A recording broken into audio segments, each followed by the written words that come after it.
សិក្សាអំពីរូបមន្ត count if មាន f count if មាន s គឺជារូបមន្តរាប់តាមលក្ខខណ្ឌច្រើន syntax count if criteria 1 comma syntax count if បើកវងកញ្ចក់ criteria rank 1 comma criteria 1 comma criteria rank 2 comma criteria 2 criteria rank 1 កំណត់ជួរទិន្នន័យសម្រាប់រាប់លក្ខខណ្ឌ criteria 1 លក្ខខណ្ឌត្រូវគណនាតោះអញ្ចឹងយើងមើលការអនុវត្តបាទអញ្ចឹងយើងមើលទី1គឺយើងបង្កើតស៊ីតមួយទៀតមកគឺឈ្មោះ count if មាន s បន្តមកទៀតយើងវាយសំណួរនេះចូលហើយយើងបាទអាច copy ទិន្នន័យនេះពីលំហាត់មុនក៏បានដែរតោះអញ្ចឹងយើងមើលសំណួរទី1ចូលរាប់តែ page ស្មើ m និង position ស្មើ manager អញ្ចឹងគឺយើងរាប់ page m ហើយមាន position manager ទៀតអញ្ចឹងគឺមាន2លក្ខខណ្ឌតោះអញ្ចឹងយើងវាយលេខ1ចោលអូនមកបាទស្មើ count បាទ i e s បើកវងកញ្ចក់យើងមើលនេះ criteria rank 1អញ្ចឹងលក្ខខណ្ឌទី1គឺ page អញ្ចឹង select ជួរ page មក comma 1បាទអញ្ចឹង criteria 1គឺលក្ខខណ្ឌទី1អញ្ចឹងគឺយើង select លើ up នេះតែម្ដងតោះ comma រួចហើយគឺយើងមើលលក្ខខណ្ឌទី2 position ស្មើ manager អញ្ចឹងយើង select លើជួរបាទ position មក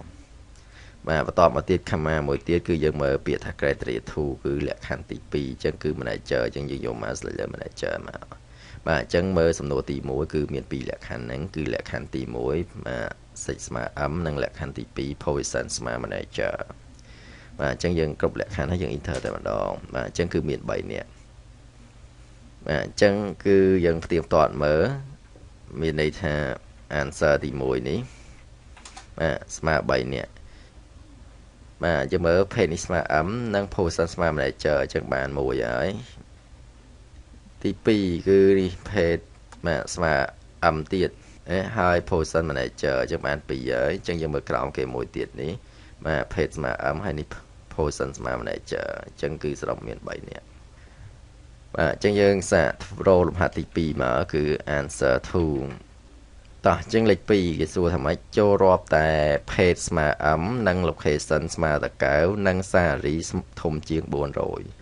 ជាញមើលលក្ខខណ្ឌនេះមាន3លក្ខខណ្ឌណាយើងរក page ស្មើ m ហើយ location នៅតកែវនិងមានសារីធំជាង$400តោះអញ្ចឹងយើងស្មើ c OU អញ្ចឹងវាតែប៉ុណ្្នឹងមកយើងឃើញនេះ count if មាន s คลิกលើនឹង2ដងរួចយើង select លើបាទ criteria rank 1គឺបាទ page ទាំងអស់តែម្ដង comma មកគឺ criteria 1គឺ m បាទ page ប្រុស comma មកទៀតគឺ criteria rank 2អញ្ចឹងគឺតារាងលក្ខខណ្ឌទី2អញ្ចឹងគឺ location អញ្ចឹងយើង select លើពាក្យ location នេះមកជួរហ្នឹង comma មកគឺលក្ខខណ្ឌយើងកំណត់គឺតកែវអញ្ចឹងយើង select ចំពាក្យតកែវcomma មួយទៀតគឺ criteria rank 3អញ្ចឹងយើង select លើបាទនេះ salary comma មួយទៀតមកគឺលក្ខខណ្ឌយើងយកធំជាង400អញ្ចឹងយើងវាយបាទ double apostrophe វាយសញ្ញាធំជាង400រួចបិទ double apostrophe វិញបាទអញ្ចឹងលក្ខខណ្ឌយើងមាន3គ្រប់អស់ហើយយើង enter តែម្ដងបាទអញ្ចឹងមានតែមួយទេបាទតកែវ